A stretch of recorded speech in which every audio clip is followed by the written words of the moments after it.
Ich grüße euch beim Videopodcast der Zeitverbraucher unterwegs. Ja, und heute sind wir unterwegs in Nordirland, mal wieder auf dem Boot.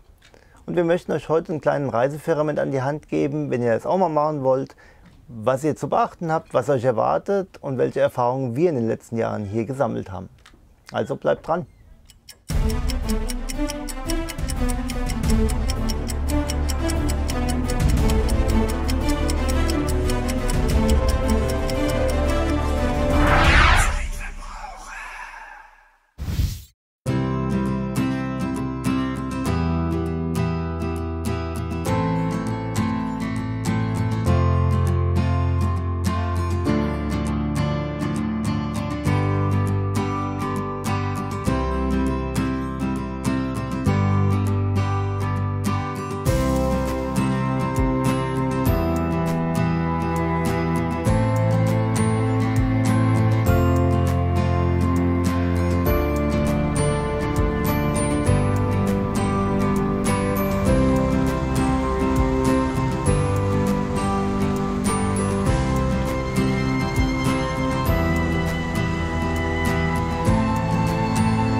Kommen wir erstmal zu den Booten.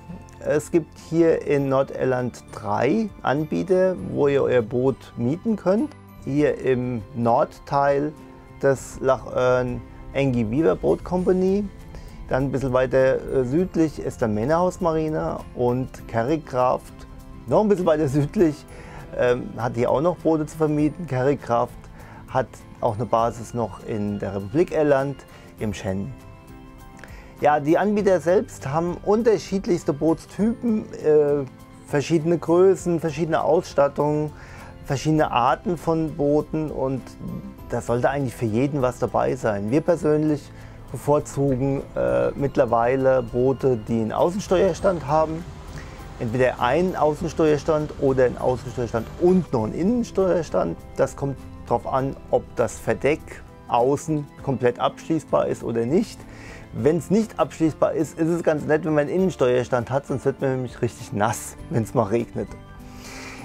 Ja, unser Anbieter ist schon seit Jahren ist Manor House Marine und wir sind mit dem Anbieter sehr zufrieden. Die Boote sind toll, sehr gepflegt, kommen auch immer wieder neue Boote hinzu und von daher ist das unser Anbieter. Von diesem Anbieter haben wir das Boot die Duchess, gibt es mittlerweile 2 von dieser Art. Das ist ein Boot mit einem Außensteuerstand und keinem Innensteuerstand. Dafür kann man aber das Boot oben, das Verdeck komplett schließen und man kann im Regen auch oben fahren. Im Moment haben wir ein Boot, was 2 Steuerstände hat, weil hier oben das Verdeck nicht schließbar ist. Also wenn es mal regnet, fahren wir dann von innen. Geht auch. Ist ein bisschen ein älterer Bootstyp, heißt Noble Captain. Ist voll ausgestattet wie jedes Boot mit einer Küche und Bädern, Duschen, Salon. Ihr könnt euch an den Landstrom hängen. Ihr habt aber auch Batterien dabei, wo ihr mal Handy laden könnt oder hier Kamera-Equipment laden könnt. Da ist eigentlich wirklich, da fehlt es an nichts. Da könnt ihr wirklich mehrere Wochen drauf hausen auf so einem Ding. Ja, es gibt auch kleinere Boote natürlich, gerade wenn man am Anfang sich das nur mal angucken will und noch nicht ganz so viel Geld investieren will, ist ja auch immer so ein bisschen eine Preisfrage. Die kleineren Boote sind ideal für 2 bis 3 Personen, haben dann halt natürlich keinen Außensteuerstand, sprich ihr müsst von unten fahren und könnt euch nicht die frische Luft um die Nase wehen lassen beim Fahren. Reichen aber auch vollkommen aus, ihr könnt auch drauf kochen, ihr könnt duschen, ihr könnt auf die Toilette gehen, ist eigentlich auch alles drin. So. Und die Anbieter haben eigentlich von jedem Bootstyp mindestens einen, meistens sogar mehrere. Und müsst ihr mal am Ende gucken, da findet ihr mit Sicherheit den Bootstyp, der für euch das Ideale ist.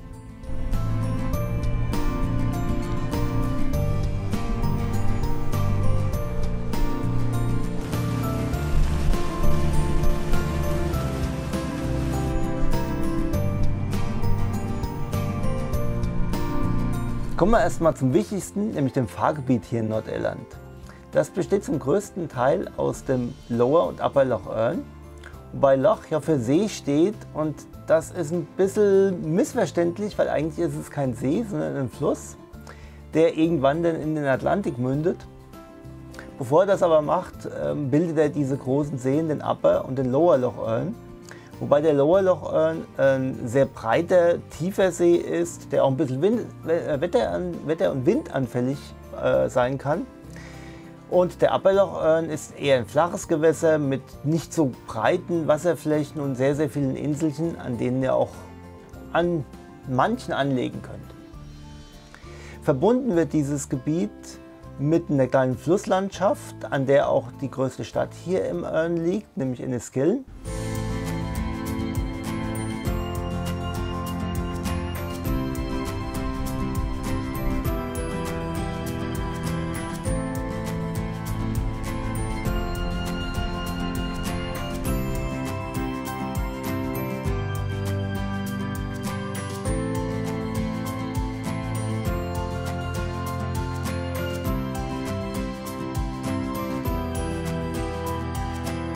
Zusätzlich gibt es dann noch zwei kleine Seitenarme. Zum einen seit diesem Jahr ganz neu die ersten paar 100 Meter des Alsterkanals. Nur ein kurzes Stück, aber es ist ein schöner Anleger da. Es wurde eine neue Brücke gebaut. Das sollte man sich auf jeden Fall mal angucken. Und auf der anderen Seite gibt es den Shannon Erne Waterway, der über 16 Schleusen und 74 Kilometer, glaube ich, bis in den Shannon führt. Auch da könnt ihr euch also austoben.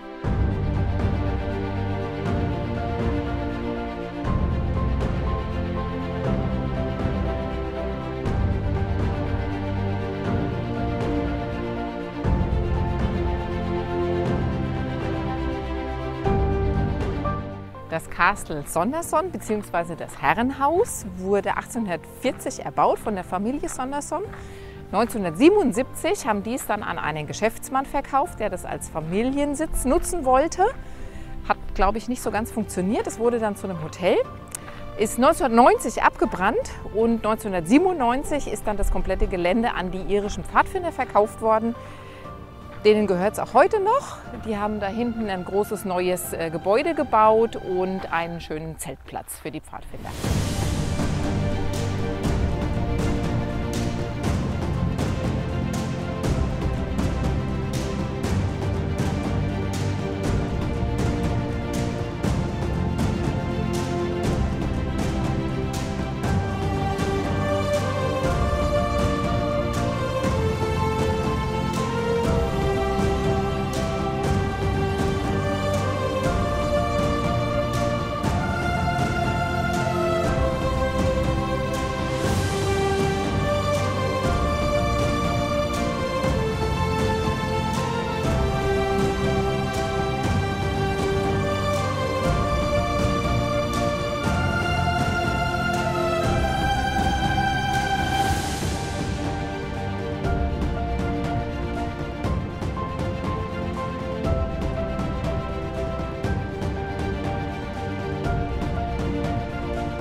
Die Kapelle hier auf dem Gelände wurde 1835 erbaut und an den gotischen Baustil angelehnt.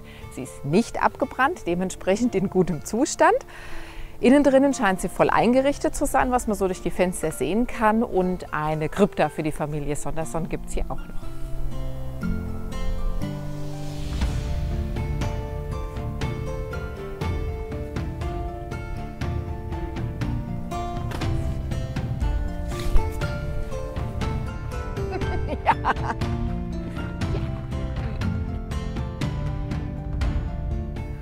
Im Hintergrund könnt ihr sehen, was passiert, wenn ihr eure Thuja-Hecke ein paar Jahre lang nicht schneidet. Das.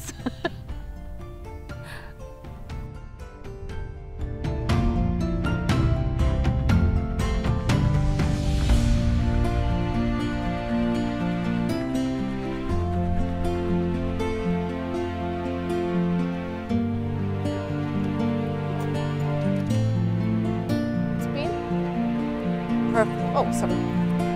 Yes!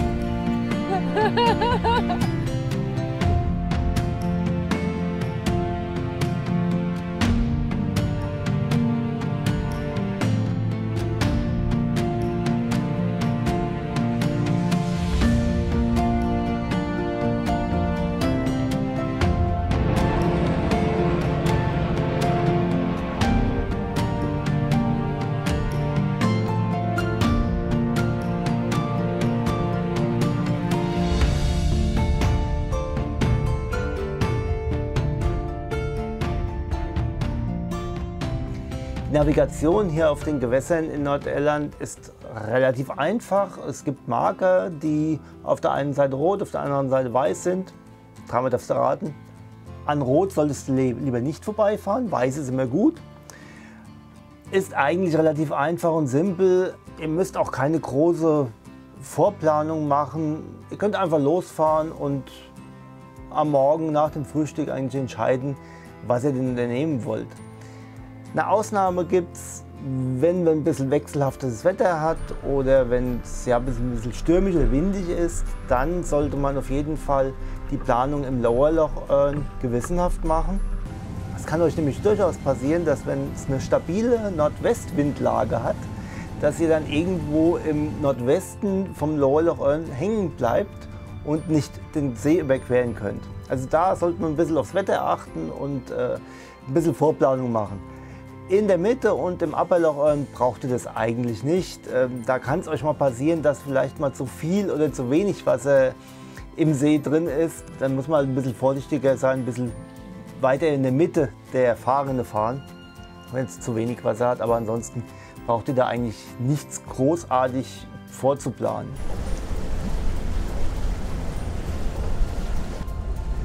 Wenn man auch bei so einem Wetter fahren möchte, sollte man ein ganz kleines bisschen vorbereitet sein, weil wie ihr seht, man sieht nicht so sonderlich viel. Ein bisschen schwierig, die Marker zu lokalisieren. Ja, Landmasse sieht irgendwie alles gleich aus. Aber wir sind vorbereitet mit Fernglas, also gutes Fernglas, dann die Karte vom Vermieter mit den Nummern von den Markern drauf und zusätzlich haben wir noch eine App für Smartphone, die heißt Navship. Da sieht man seine Position sehr gut und kann auch einen Kurs eingeben, wo man hinfährt, wo man hinfahren möchte und so kommen wir sehr gut zurecht.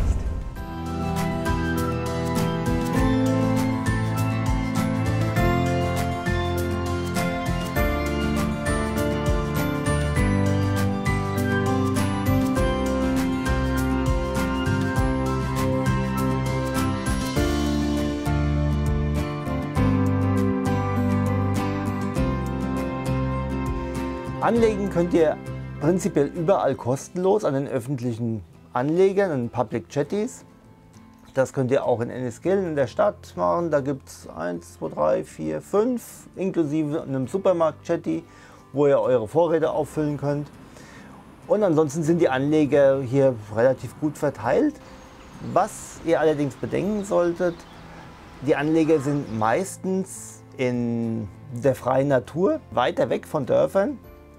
Und die Versorgungsmöglichkeiten, gerade mit Essen oder auch mal abends ins Pub gehen, das ist relativ übersichtlich. Da gibt es Enniskillen, da gibt es mal da einen Pub, da gibt es mal ein Restaurant, wo man anlegen kann. Aber dass man wie im Shannon zum Beispiel von Dorf zu Dorf fährt und dann von Pub zu Pub sich durchkämpfen kann, das gibt es hier in Nordirland eher weniger.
Ja, wir haben uns jetzt hier hochgekämpft auf Magoo, das ist der höchste Punkt am Loch Earn.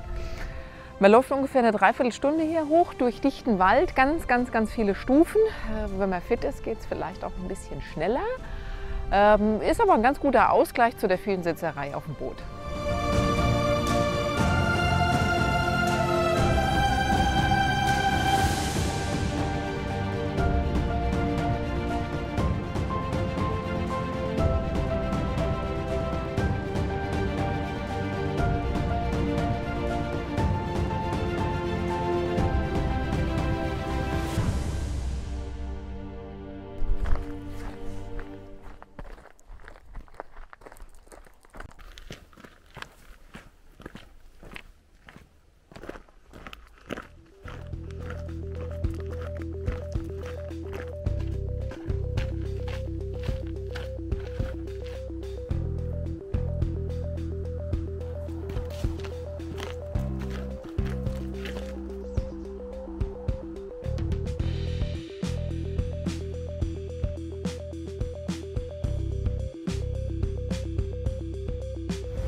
Für Bootsanfänger ist dieses Gebiet eigentlich sehr gut geeignet, da es hier keine Schleusen gibt.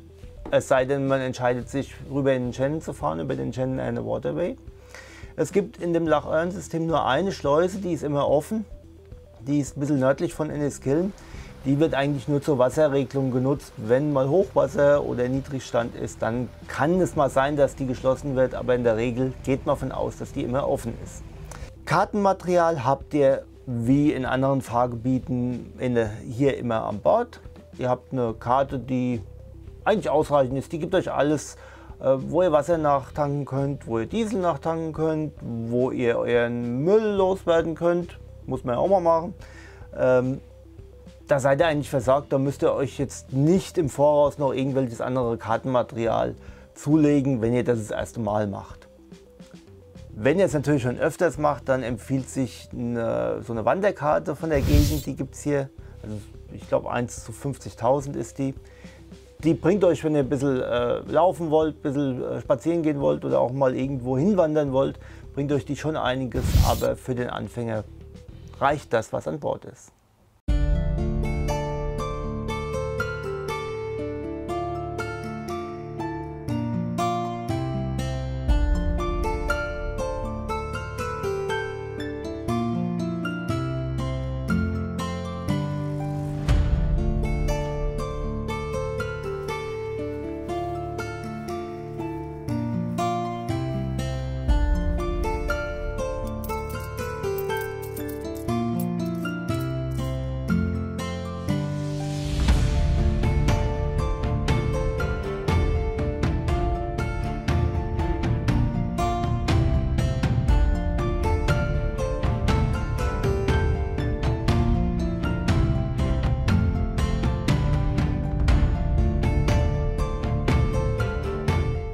Ja, Land und Leute, das ist eigentlich der Punkt, was uns immer wieder hierher zieht nach Irland.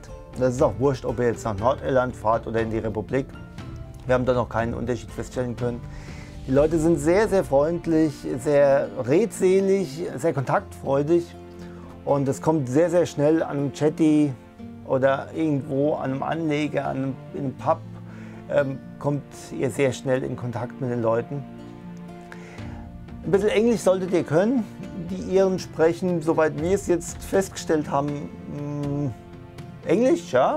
Und dann vielleicht noch mal irgendwie so 3 Brocken Deutsch, aber da könnt ihr euch nicht drauf verlassen. Also ein paar Brocken Englisch sollte man hier auf jeden Fall mitbringen.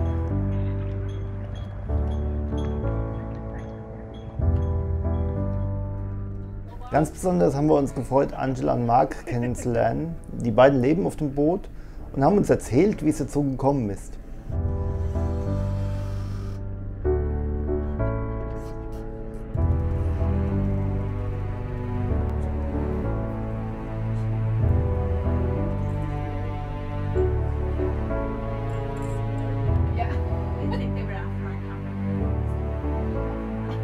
Well, first of all, you're very welcome on board Nola.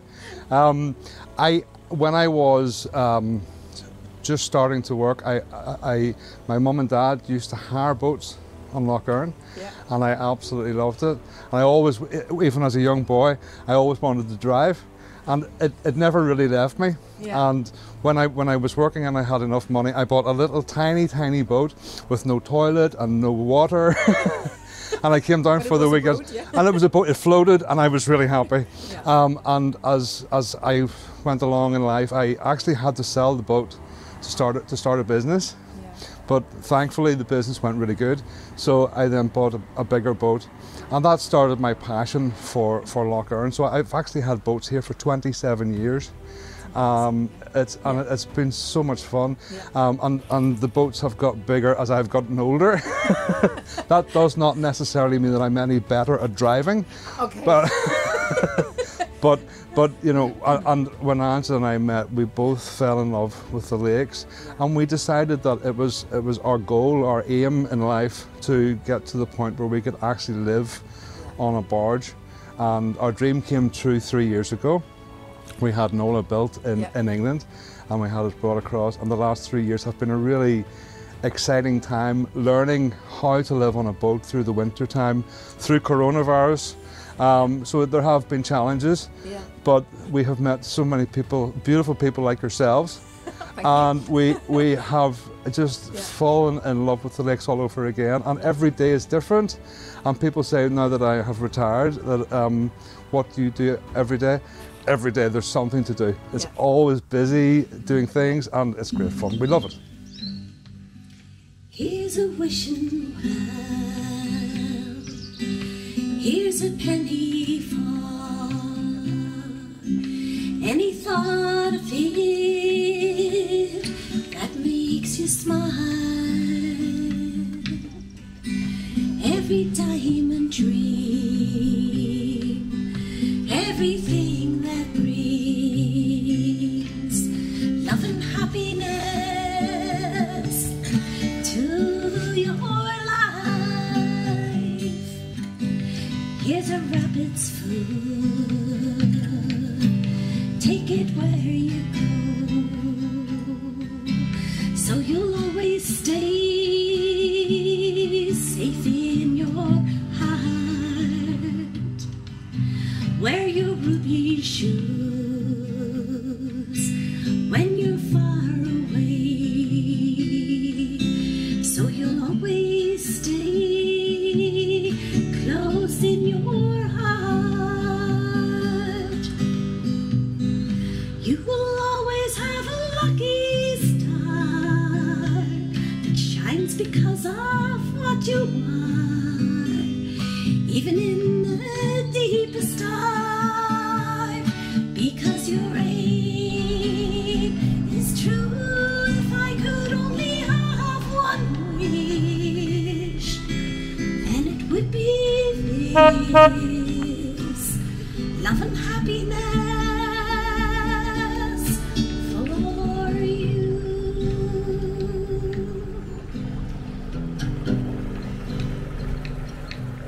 Ruhe hier, wie man hier jetzt gerade sieht. Wir liegen an so einer Mooringboje im Moment gerade.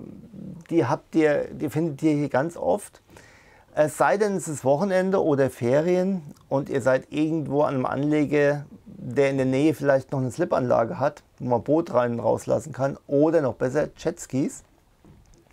Also wenn ihr da die Ruhe sucht, dann meidet diese Anleger, weil die können dann schon auch mal ein bisschen nerven, weil die hören erst auf, wenn es dunkel ist. Und wenn ihr im Juni oder Juli hierher fahrt, ist es um 12, auch mal nach 12. Also da kann man auch schon mal ein bisschen genervt sein. Aber ansonsten findet ihr, wenn ihr die Ruhe sucht, eigentlich immer irgendwo ein Plätzchen an einem Anleger oder wie hier jetzt an der Mooringboje.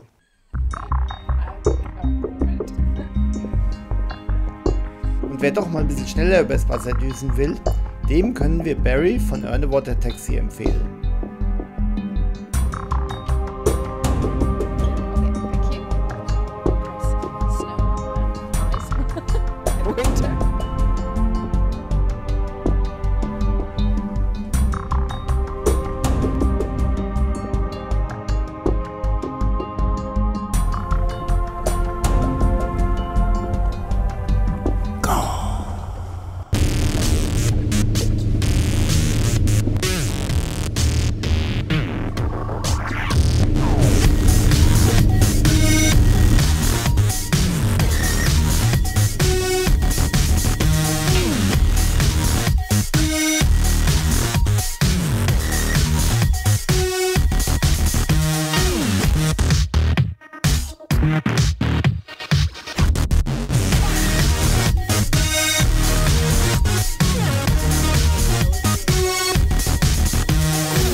Die Atmosphäre auf dem Wasser selbst ist ziemlich entspannt. Man regt sich da in der Regel nur selten auf. Ausnahmen gibt es natürlich auch hier. Wir hatten vor ein paar Tagen zum Beispiel so ein nettes Scharmützel mit einem Angler. Im Moment ist hier gerade wohl die Angelhochsaison ausgebrochen. Es sitzen am ganzen Ufer Angler verteilt. Und wir sind ihm da wohl ein bisschen zu nah an seine Angel rangefahren. Naja, es wurde ein bisschen lauter, man hat es dann probiert auszudiskutieren, hat natürlich nicht funktioniert und nach 5 Minuten haben sich die Gemüter dann wieder beruhigt gehabt und es war dann wieder alles gut. Also das kann euch natürlich hier auch mal passieren, dass ihr irgendjemand mal auf den Schlips tretet, klar.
Unser Fazit hier für Bootfahren in Nordirland: Ihr müsst hier unbedingt mal herkommen. Es ist ein wunderschönes Land, eine wunderschöne Natur, die ihr hier erleben könnt, und die Gewässer sind wirklich sehr, sehr schön, sind kaum erschlossen. Also ihr habt hier ganz, ganz viel wilde Natur, die ihr erleben könnt. Die Leute sind sehr freundlich und sehr gesellig. Also es ist auf jeden Fall eine Reise wert, mindestens eine. Wir sind ja hier schon, ja, man kann es gar nicht mehr erzählen, wie oft wir hier jetzt schon hergekommen sind, weil es es ganz einfach fesselt und nicht mehr loslässt. Das Lough Erne-System hier in Nordirland könnt ihr mal zum Reinschnuppern in 1 bis 2 Wochen gut erleben. Das reicht eigentlich mal für den Anfang. Wenn ihr allerdings ein bisschen mehr sehen wollt oder vielleicht sogar in den Shannon rüberfahren wollt, da empfehlen wir auf jeden Fall 3 bis 4 Wochen, weil ansonsten wird das alles zu hektisch und ihr könnt das gar nicht genießen, das was dieses Land hier euch bietet. Ein kleiner Tipp noch am Rande: Wir sind hier dieses Jahr das erste Mal mit dem Auto elektrisch hierher gekommen. Kleines Abenteuer. Auch davon haben wir ein Video gedreht, ein kleines Roadtrip-Video. Ich verlinke euch das mal unten. Also wenn ihr da Interesse habt, könnt ihr da auch gerne mal draufklicken. Ja, das soll es gewesen sein hier aus Nordirland. Wie gesagt, der Tipp: kommt her, schaut es euch selbst an. Ihr werdet es nicht bereuen.